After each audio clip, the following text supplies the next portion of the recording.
करता है, तू चंगा करता है, यीशु तू चंगा करता है, तू जीवन देता है, तू जीवन देता है, यीशु तू जीवन देता है।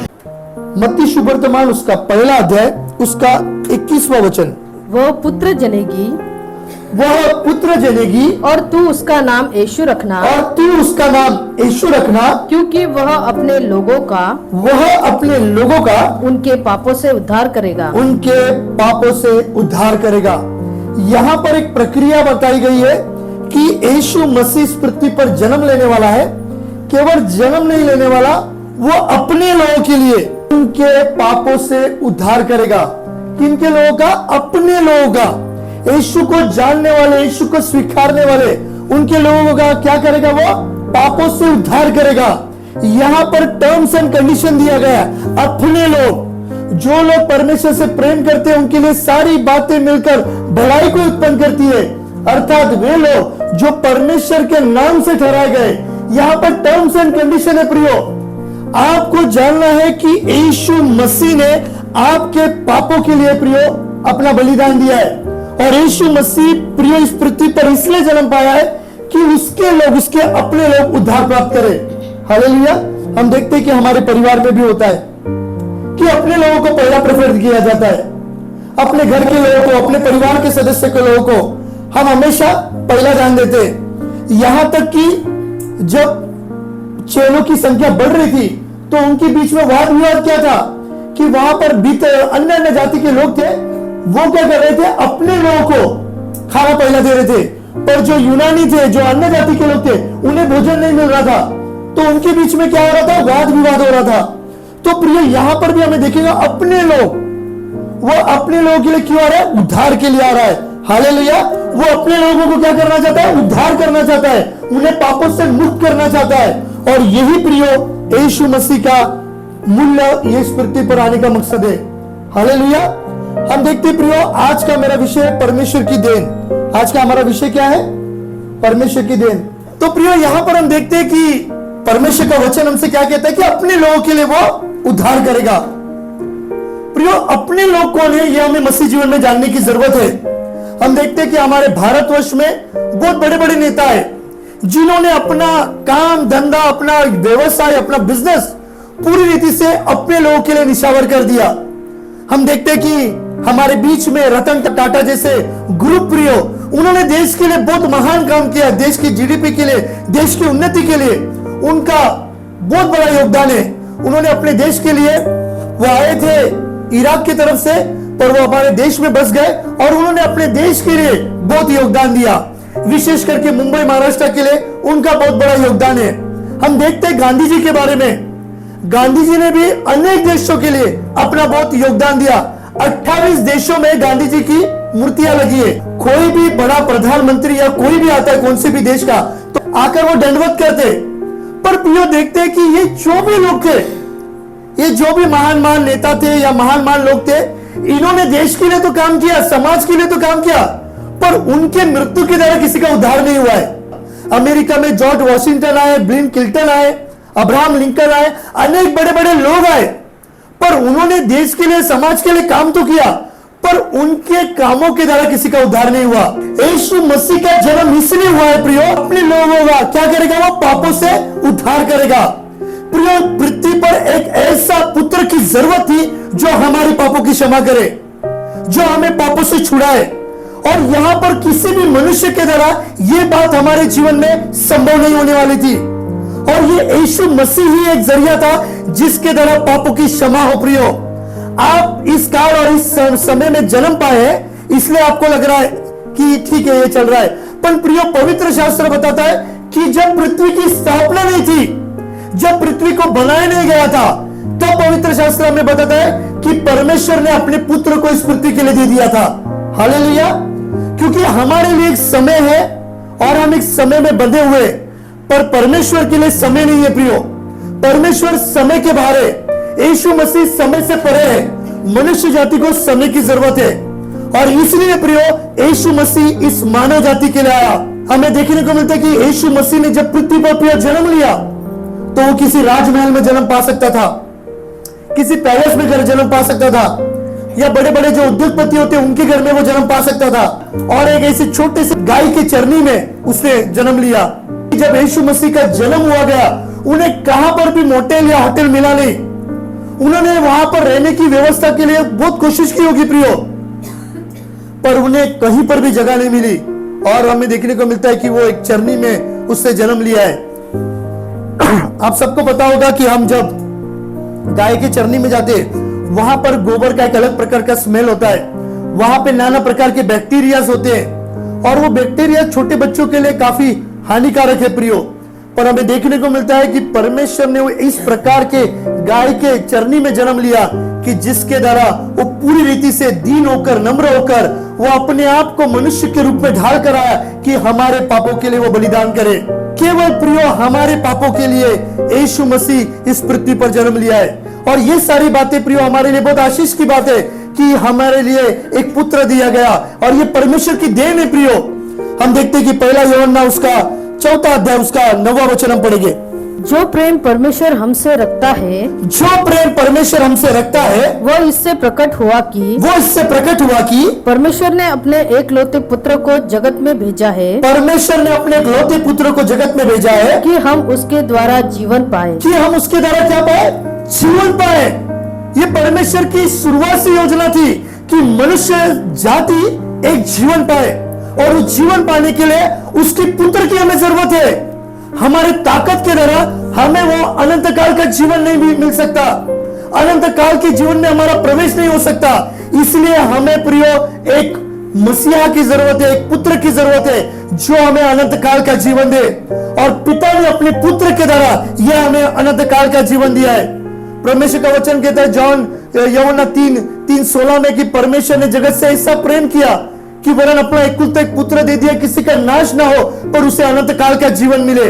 प्रभु की शुरुआत से ये इच्छा ही नहीं थी कि किसी का नाश हो। इस पृथ्वी के हर एक मानव जाति के लिए वो इस पृथ्वी पर आया क्योंकि उनका नाश ना हो। प्रिय, आप भी आज यहाँ पर आए, आप कोई नए रीति से आए होंगे, कोई पहली बार आया होगा। ये परमेश्वर की योजना है कि आप में से किसी का भी नाश ना हो, कि हर एक मनुष्य जाति यहाँ पर बचाए जाए, इस पृथ्वी पर बचाए जाए, कि जिसके द्वारा परमेश्वर की नाम की महिमा होती रहे। प्रिय, परमेश्वर हमारे जीवन में अद्भुत कार्य करता है। प्रभु चाहता है कि उसके लोग बचाए जाए। प्रिय, परमेश्वर की क्या देन है हमारे लिए, इन बातों को हम देखेंगे। मत्ती सुवर्तमान उसका 16वां अध्याय उसका 18 और 19 वचन। और मैं भी तुझसे कहता हूँ कि तू पतरस है, और मैं भी तुझसे कहता हूँ कि तू पतरस है, और मैं इस पत्थर पर अपनी कलीसिया बनाऊंगा, हाँ, और अधोलोक के फाटक उस पर प्रबल न होंगे। क्या बताया जा रहा है प्रियो? कि यहाँ पर यीशु मसीह बता रहा है कि मैं अपनी कलीसिया बनाऊंगा, और ये कलीसिया प्रियो परमेश्वर की देन है। आप जब यहाँ पर आकर बैठे हैं प्रियो, आप ऐसे उठ के नहीं आए क्रिसमस है तो इधर खाना खाने के लिए। ये परमेश्वर की योजना है प्रियो, ये परमेश्वर की देन है, और इस देन को आपके समझने की जरूरत है। आपको संगति में, सहभागिता में रहने की जरूरत है। यदि आपने परमेश्वर की देन को नहीं समझा प्रियो, तब नष्ट हो जाएंगे। और परमेश्वर ने कहा कि मैं अपनी कलीसिया एक चट्टान पर बनाऊंगा कि अधोलोक के फाटक इस पर प्रबल न होंगे। जब प्रियो हम परमेश्वर की देन की बातों को समझ नहीं पाते, वो अधोलोक के फाटक हमें घेर लेते, वो भेड़िया हमें घेर लेते, क्योंकि यीशु मसीह पुत्र इसलिए इस पृथ्वी पर आया कि हमारा उद्धार हो और हमें एक अनंत काल का जीवन मिले। अभी उस अनंत काल के जीवन में जब हम प्रवेश करने वाले, तो अनंत काल के जीवन में प्रवेश करने वाले लोगों के साथ हमारी सहभागिता होने की जरूरत है, उनके साथ हमारा अच्छा रिलेशन होने की जरूरत है। नहीं तो प्रियो, हम एक बड़े धोखे के क्षेत्र में, हमारे बीच में भेड़िया निरंतर काम करता रहता है।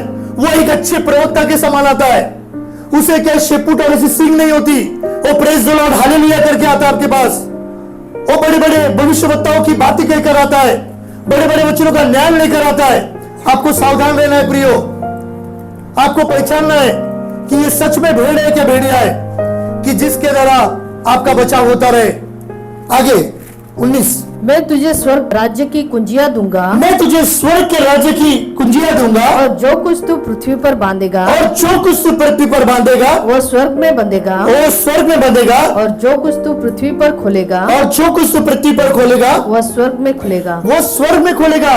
ये परमेश्वर ने हमें देन दिया है प्रियो, ये परमेश्वर की दी हुई देन है। क्या देन है? कि स्वर्ग की कुंजियां हमें दी है। जो हम बांधेंगे यहाँ पर वो स्वर्ग में बांधा जाएगा, जो हम यहाँ पर खोलेंगे वो स्वर्ग में खोला जाएगा। और ये अधिकार परमेश्वर ने आपको और मुझे दिया है उसके पुत्र के द्वारा। उसके पुत्र ने इस पृथ्वी पर जन्म पाया प्रियो, उसके द्वारा हमें यह अधिकार प्राप्त हो गया, और यह अधिकार का हमें इस्तेमाल करना है। जब एक बेटा जन्म पाता है घर में, तो पिताजी क्या करता है? थोड़े समय के बाद या उसकी उम्र होने के बाद वो अपनी जिम्मेदारी को क्या करता है? अपने पुत्र के हाथ में देता है कि ये मैंने खड़ा किया है, अब ये आगे तुझे लेकर जाना है। ये प्रियो पिता की दी हुई देन है। और ऐसे प्रियो इस पृथ्वी पर यीशु मसीह ने जन्म लिया, ये परमेश्वर की देन है। परमेश्वर ने हमें क्या दिया है प्रियो, ये समझने की जरूरत है। जो कुछ तुम पृथ्वी पर बांधोगे वो तुम्हारे लिए स्वर्ग में बांधा जाएगा, और जो कुछ तुम पृथ्वी पर खोलोगे वो तुम्हारे लिए स्वर्ग में खोला जाएगा। आप क्या बांध रहे हैं और आप क्या खोल रहे हैं इस पृथ्वी पर, यह आपके जीवन के लिए बहुत मायने रखती है। हम और एक वचन को पढ़ते हैं, मत्ती 11:28। हे सब परिश्रम करने वालों हाँ। और बोझ से दबे हुए लोगों, हाँ। मेरे पास आओ, हाँ। मैं तुम्हें विश्राम दूंगा। क्या लिखा है? कि हे बोझ से दबे हुए लोगों, हे परिश्रम करने वाले लोगों, तुम मेरे पास आओ, मैं तुम्हें विश्राम दूंगा। ये परमेश्वर की देन है प्रियो, कि प्रभु हमारे बोझ को देख रहा है, और वो देख रहा है कि ये भाई ये बहन यहाँ पर परिश्रम कर रही है, उसके ऑफिस में परिश्रम कर रही है, वो अपने घर में परिश्रम कर रही है, अपने समाज में परिश्रम कर रही है, वो अपने कलीसिया में परिश्रम कर रही है। और प्रभु कहता है कि हे बोझ से दबे हुए लोगों, हे परिश्रम करने वालों, तुम मेरे पास आओ, मैं तुम्हें विश्राम दूंगा। प्रिय, अगर यीशु मसीह हमें विश्राम दे रहा है तो ये विश्राम से बढ़कर और कुछ विश्राम नहीं है।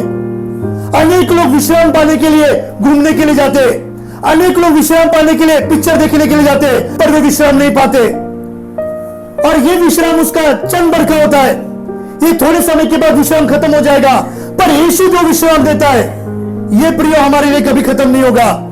हमारी परेशानी में भी, हमारे नाना प्रकार की परिस्थिति में भी यीशु का विश्राम बना रहेगा, यीशु की शांति बनी रहेगी, क्योंकि यीशु मसीह ने अपनी शांति हमें दी है। और उसके पृथ्वी पर आने का यही मकसद था कि वो अपनी शांति हमें दे। ये परमेश्वर की देन है प्रियो, कि उसकी विश्राम हमें मिल गई, उसकी शांति मिल गई है, और वो आप सबको देख रहा है। और क्या कह रहा है? कि हे परिश्रम करने वाले लोग, तुम मेरे पास आओ। हालेलुया। यूहन्ना की पत्री उसका 4वां अध्याय उसका 14 वचन हम पढ़ेंगे। परंतु जो कोई उस जल में से पिएगा, जो कोई उस जल में से पिएगा, जो मैं उसे दूंगा, जो मैं उसे दूंगा, वो फिर अनंत काल तक प्यासा न होगा, वो कभी अनंत काल तक प्यासा नहीं होगा। वरन जो जल में उसे दूंगा, और जो जल में उसे दूंगा, वो उसमें एक सोता बन जाएगा, वो उसमें एक सोता बन जाएगा, जो अनंत जीवन के लिए उमड़ता रहेगा। क्या लिखा है? अनंत जीवन के लिए उमड़ता रहेगा। परमेश्वर की देन प्रियो, एक ऐसा जीवन का सोता हम बन जाएंगे। परमेश्वर ऐसा हमें जल देगा जिससे हमें प्यास नहीं लगेगा, और केवल प्यास नहीं लगेगा, हम एक सोता बन जाएंगे।